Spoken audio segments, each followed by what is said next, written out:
le plaisir d'aller sur le terrain, d'aller en plongée sous-marine, d'aller dans le milieu. C'est vrai que finalement, c'est une expérience singulière.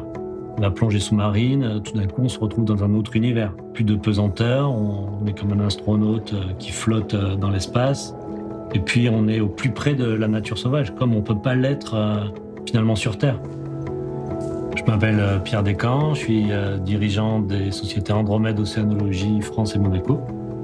Donc, je suis un biologiste marin. Donc, mon métier, c'est de défendre un petit peu l'environnement et la nature, faire en sorte que sur des projets de travaux, comme l'extension mer à Monaco, la prise en compte de l'environnement soit maximale et que sur un chantier comme celui-là, il y ait le moins de dégâts possibles qui soient faits sur l'environnement marin.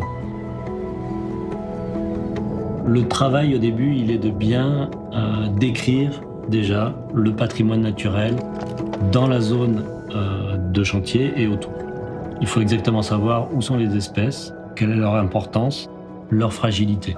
Une fois qu'on a fait ce diagnostic, on peut mettre en place un certain nombre d'actions. Par exemple, sur le chantier, on a décidé que toutes les espèces patrimoniales ou sensibles feraient l'objet d'une mesure de protection. Pour la posidonie, qui est une plante marine extrêmement importante en Méditerranée, qui fait des fleurs, des fruits, qui est un habitat pour les poissons, une source de nourriture, qui était présente en petite quantité dans l'emprise du chantier, mais qui était présente, on a décidé d'en transplanter une très grande partie. 500 mètres carrés, ça n'avait jamais été fait dans le monde. Et on a pris cette plante pour le mettre à l'abri dans la réserve du Larvoto, à l'est du chantier.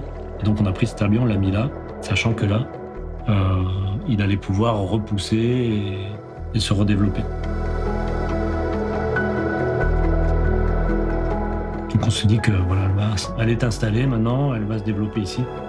Donc on a rendu un service à cette zone. C'est vraiment peut-être la chose qui sera apportée par ce projet au point de vue de l'environnement. On a réussi, je pense, à démontrer qu'on pouvait faire des travaux sans dégrader l'environnement autour.